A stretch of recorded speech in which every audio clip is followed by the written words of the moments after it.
आज पौर्णिमा सुवासिनीची, चला सयांनो चला, वटसावित्री सणाला, वटसावित्री सणाला.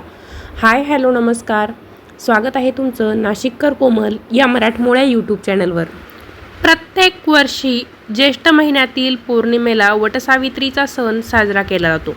सौभाग्यवती महिलांसाठी वटसावित्री पौर्णिमा म्हणजे खूप खास असते, खूप महत्त्वाची असते. वर्षभर या सणाची सौभाग्यवती स्त्रिया आतुरतेनं वाट बघत असतात. बऱ्याचदा काय होतं, ऐन वटपौर्णिमा येते आणि वटपौर्णिमेच्या 1-2 दिवस आधीच काही स्त्रियांना मासिक पाळी येते. मग त्यांचा मुडहाप होऊन जातो, कारण वटसावित्रीचा सण म्हणजे सौभाग्यवती स्त्रियांसाठी खूप महत्त्वाचा असतो. अशातच मासिक पाळी आली तर मग महिला नाराज होतात, कारण वटसावित्रीच्या वेळेस जर मासिक पाळी आली तर आपल्याला पूजा वगैरे करता येत नाही. मग अशा वेळेस काय करायचं, आपण कशा सेवा करू शकतो याबद्दलचीच माहिती मी तुम्हाला आजच्या व्हिडिओमध्ये सांगणार आहे. ऐन वटपौर्णिमेलाच मासिक पाळी आली, ती अडचण आली तर मग काय करायचं, चला जाणून घेऊया. त्यासाठी संपूर्ण व्हिडिओ बघा. वटपौर्णिमा ज्येष्ठ पौर्णिमेला साजरी केली जाते. प्रत्येक महिन्यात पौर्णिमा तिथी येते. प्रत्येक महिन्यात येणाऱ्या पौर्णिमेला वेगळं वेगळं महत्त्व आहे. जसं की ज्येष्ठ महिन्यात येणारी पौर्णिमा म्हणजे वटसावित्री पौर्णिमा, आषाढ महिन्यात येणारी पौर्णिमा गुरुपौर्णिमा असते, श्रावण महिन्यात येणारी पौर्णिमा नारळी पौर्णिमा असते. अशा प्रत्येक महिन्यातील पौर्णिमेला तिचं वेगळं असं महत्त्व आहे. दर महिन्यानी पौर्णिमेची तिथी येत राहते. नववधू असतील किंवा इतर सौभाग्यवती महिला असतील, त्या प्रत्येक सौभाग्यवती स्त्रिया दरवर्षी आतुरतेनं वटपौर्णिमेची वाट बघत असतात. वटपौर्णिमेचा दिवस म्हणजे महिलांसाठी खास नटण्या-मुरडण्याचा दिवस असतो. अशातच जर ती अडचण आली, ती अडचण म्हणजे काय तर मासिक पाळी, पिरियड्स. तर वटपौर्णिमेच्या 1-2 दिवस आधीच मासिक पाळी आली तर मग काय करायचं, असा प्रश्न बऱ्याच स्त्रियांच्या मनात तयार होतो. कारण वटपौर्णिमेला जर मासिक पाळी असेल तर आपण वडाच्या झाडाला प्रदक्षिणा घालू शकत नाही, वडाच्या झाडाला स्पर्श करू शकत नाही. ही स्त्रियांच्या बाबतीत तर असं होतं, ऐन वटपौर्णिमेच्या दिवशी सकाळीच अडचण येते किंवा 1 दिवस अगोदरच अडचण येते. सगळी तयारी झालेली असते, पूजेची तयारी झालेली असते. मग अशा वेळेस टेन्शन येतं. टेन्शन घ्यायचं नाही, खंत बाळगायची नाही. आपण वडाच्या झाडाची पूजा करू शकत नसलो, प्रत्यक्षात वडाला स्पर्श करू शकत नसलो, तरी मात्र आपण घरीच काही आपली मानसिक पूजा मात्र करू शकतो. तर ती पूजा कशी करायची, चला जाणून घेऊया. मासिक पाळी असलेल्या कोणत्याही स्त्रीला वडाच्या झाडाची पूजा करता येत नाही. कोणतीही देवपूजा आपण मासिक पाळीमध्ये करत नाही, पण मानसिक पूजा मात्र नक्कीच करू शकतो. वटसावित्री पौर्णिमेला मासिक पाळी आली तर आपल्याला फक्त पूजा करता येणार नाही, उपवास आपल्याला करायचा आहे. जसा आपण वटपौर्णिमेला उपवास करतो तसा उपवास आपण करायचा आहे. त्या दिवशीसुद्धा आपण तयार व्हायचं, छानपैकी साडी घालायची, 16 शृंगार करायचे. एका जागी बसून आपण मानसिक पूजा करायची आहे. सत्यवान सावित्रीची कथा ऐकायची आहे, किंवा आपण देवाच्या पुस्तकांना हात लावू शकत नाही, पण मोबाईलवरती सर्च करून सत्यवान सावित्रीची कथा वाचू शकता. वाचणं शक्य नसेल तर मग ती कथा ऐका.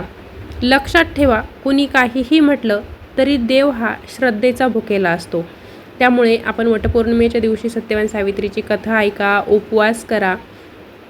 देव हा श्रद्धेचा भुकेला असतो, परिस्थितीचा नाही. त्यामुळे आपली परिस्थिती काहीही असो, आपली जी श्रद्धेने पूजा आहे ती आपण करायची आहे, मनोभावे प्रार्थना करायची आहे. नक्कीच तुमच्या उपवासाचं फळ तुम्हाला मिळेल. भलेही वर्षभर आपण या वटपौर्णिमेची वाट बघतो, पण मासिक पाळीमुळे जर आपल्याला पूजा करता आली नाही तर हरकत नाही. मासिक पाळी हे एक नैसर्गिक चक्र आहे, त्याच्यामुळे आपणही त्याला ऐन वेळेस आल्यावर काही करू शकत नाही. बऱ्याच स्त्रिया काय करतात की वटपौर्णिमा आलेली आहे, मासिक पाळीची डेट तेव्हाच आहे आसपास, मग गोळ्या खातात. पण हे सुद्धा चुकीचं आहे. त्याचे परिणाम आपल्या शरीरावरती होतात. PCOS, PCOD यांच्यासारखे प्रॉब्लेम्स हळूहळू या गोळ्यांमुळे क्रिएट होत राहतात. मग भलेही तुमची मासिक पाळीची डेट वटपौर्णिमेच्या 1-2 दिवस अगोदर असेल, वटपौर्णिमेच्या दिवसाची असेल, तरीही मासिक पाळी पुढे ढकलण्याची गोळी जी आपण घेतो तर अशी चूक आपण करायची नाही. आली तर हरकत नाही, मानसिक पूजा आपण करू शकतो. फक्त आपल्याला प्रत्यक्षात वडाच्या झाडाची पूजा करता येणार नाही, वडाच्या झाडाला हात लावता येणार नाही. बाकी आपण उपवास नक्कीच करू शकतो. यावर्षी पूजा करता नाही आली तर पुढच्या वर्षी नक्कीच आपल्याला पूजा करता येईल. ज्यांना विटाळ असेल, सुतक असेल, तर अशा स्त्रियांनी देखील अशाच पद्धतीने पूजा करायची आहे. त्यांनासुद्धा वडाच्या झाडाची पूजा करता येणार नाही. त्यांनीसुद्धा अशाच पद्धतीने उपवास करून सत्यवान सावित्रीची कथा ऐकून मनोभावे प्रार्थना करून पूजा आपली साधी सोपी करून घ्यायची आहे. आता ज्या स्त्रिया गर्भवती असतील तर त्यांनी काय करायचं, आता ज्यांची प्रेग्नन्सी 3 महिन्याच्या पुढे असेल त्यांना पूजा करता येणार नाही, त्यांनी कोरडी पूजा करायची आहे. ज्यांची प्रेग्नन्सी 3 महिन्याच्या आत असेल त्या स्त्रिया वडाच्या झाडाला प्रदक्षिणाही घालू शकतात आणि विधिवत वडाच्या झाडाची पूजा देखील त्यांनी करायची आहे. उपवास करायचा आहे. आपली तब्येतीची काळजी घेऊन उपवास करायचा आहे. कारण मासिक पाळीमध्ये आपल्या शरीरात बदल झालेले असतात, त्यामुळे अशक्तपणा येतो, चक्कर येऊ शकतं. म्हणून उपवास करताना काळजी घ्यायची आहे. जास्तीत जास्त पाणी प्यायचं आहे. ज्या फळांनी किंवा ज्या उपवासाच्या पदार्थांनी ॲसिडिटी वाढणार नाही अशाच पदार्थांचं सेवन आपण वटपौर्णिमेच्या दिवशी करायचं आहे. आता आपण याला त्याला विचारतो प्रेग्नन्सी आहे मग वडाच्या झाडाची पूजा करावी की नाही, तर गोंधळ निर्माण करणारे उत्तरं आपल्याला मिळतात. काही जण म्हणतात करा, काही जण म्हणतात करू नका. पण तुमची इच्छा असेल तर तुम्ही फक्त वडाच्या झाडाजवळ जाऊन दर्शन घेऊन या, तिथे एक दिवा लावून या. बाकी तुम्ही प्रदक्षिणा वगैरे घालत बसू नका. आणि नसेल तिथे जाणं शक्य तर हरकत नाही, घरीच तुम्ही सत्यवान सावित्रीची कथा वाचा, ऐका आणि उपवास विधिवत करा. कोरडी पूजा म्हणजे काय, तर वटपौर्णिमेच्या दिवशी आपण छान तयार होऊन वडाच्या झाडाजवळ जायचं, तिथे जाऊन दिवा लावायचा आणि नमस्कार करून यायचा आहे. याला कोरडी पूजा म्हणतात. ज्या महिलांची प्रेग्नन्सी 3 महिन्यापेक्षा जास्त आहे त्यांनी अशाच पद्धतीने पूजा करा. नाही वडाच्या झाडाजवळ गेलं तरी हरकत नाही, घरीच देव्हाऱ्याजवळ बसून दिवा लावा, सत्यवान सावित्रीची कथा वाचा, असं केलं तरीही चालेल. वटपौर्णिमेचा उपवास किंवा पूजा फक्त सौभाग्यवती महिलांनीच करायची असते. विधवा महिलांनी वटपौर्णिमेचा उपवास किंवा पूजा करायची नसते. इच्छा असेल तर उपवास करू शकता, परंतु पूजा विधवा महिलांना करता येणार नाही. कुटुंबाच्या सुखासाठी, कल्याणासाठी तुम्ही उपवास करू शकता, परंतु वटपौर्णिमेची पूजा फक्त सौभाग्यवती स्त्रियाच करतात. त्याचं कारण असं की सत्यवान सावित्रीची कथा तुम्हाला माहितीच असेल.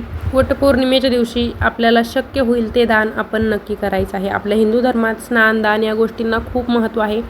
त्यामुळे वटपौर्णिमेच्या दिवशी तुम्ही शृंगार साहित्य दान करा किंवा आपल्या परीने शक्य होईल ते दान नक्की करा. आता वटपौर्णिमेच्या दिवशी नक्की काय दान करायचं याबद्दलची माहिती हवी असेल तर आपल्या चॅनलवर सविस्तर व्हिडिओ उपलब्ध आहे, तो व्हिडिओ बघा, म्हणजे तुम्हालाही कळेल की वटपौर्णिमेच्या दिवशी नक्की काय दान करायचं आहे. यंदाच्या वटपौर्णिमेला वडाच्या झाडासोबत पिंपळाच्या झाडाचीही पूजा करायची आहे. का करायची, कशी करायची, कधी करायची याबद्दलची माहिती सांगणारा देखील सविस्तर व्हिडिओ आपल्या चॅनलवर उपलब्ध आहे, तो व्हिडिओ बघा, म्हणजे तुम्हाला कळेल की वडाच्या झाडासोबत पिंपळाच्या झाडाची पूजा का करायची आहे. वटपौर्णिमेचा उपवास वेगवेगळ्या पद्धतीने केला जातो. 3-4 पद्धती आहे. काही ठिकाणी वटपौर्णिमेचा उपवास सकाळी सुरू करून संध्याकाळी सोडला जातो. काही सौभाग्यवती महिला वटपौर्णिमेची पूजा झाली की वटपौर्णिमेचा उपवास सोडून देतात. काही जण वटपौर्णिमेच्या दिवशी संध्याकाळी पूर्ण करून दुसऱ्या दिवशी सकाळी हा उपवास सोडतात. काही ठिकाणी 3 दिवस हा उपवास केला जातो. तर तुमच्याकडे जशी पद्धत असेल त्या पद्धतीने तुम्ही हा उपवास करा. वटपौर्णिमेबद्दल सविस्तर माहिती सांगणारे बरेच व्हिडिओ आपल्या चॅनलवर उपलब्ध आहे. कोणत्या रंगाची साडी घालायची, कोणत्या रंगाची साडी घालायची नाही, काय दान करायचं, वडाच्या झाडासोबत पिंपळाच्या झाडाची पूजा का करायची, उपवास कसे करायचे, असे बरेच माहिती सांगणारे व्हिडिओ उपलब्ध आहे. तुम्हाला जी माहिती हवी असेल ते व्हिडिओ सर्च करून तुम्ही आपल्या चॅनलवरती बघा, सगळी माहिती तुम्हाला मिळून जाईल. आजच्या व्हिडिओमध्ये आपण ऐन वेळेस वटपौर्णिमेला मासिक पाळी आली तर मग काय करायचं, पूजा करता येणार नाही मग काय करायचं, अशी माहिती जाणून घेतलेली आहे. व्हिडिओ आवडला असेल तर लाईक करा, जास्तीत जास्त शेअर करा. चॅनलवर नवीन असाल, अजून आपल्या चॅनलला सबस्क्राईब केलं नसेल तर धार्मिक, आध्यात्मिक तसेच सणावारांचे व्हिडिओ बघण्यासाठी आजच आपल्या नाशिककर कोमल या मराठमोळ्या यूट्यूब चॅनलला सबस्क्राईब करा. त्या शेजारी बेल आयकॉन आहे त्याच्यावर क्लिक करा, म्हणजे नवीन व्हिडिओंचे अपडेट तुम्हाला नोटिफिकेशनद्वारे मिळतील आणि आपल्या चॅनलवरचा एकही व्हिडिओ मिस होणार नाही. पुन्हा भेटूया अशाच एका नवीन व्हिडिओसोबत. धन्यवाद.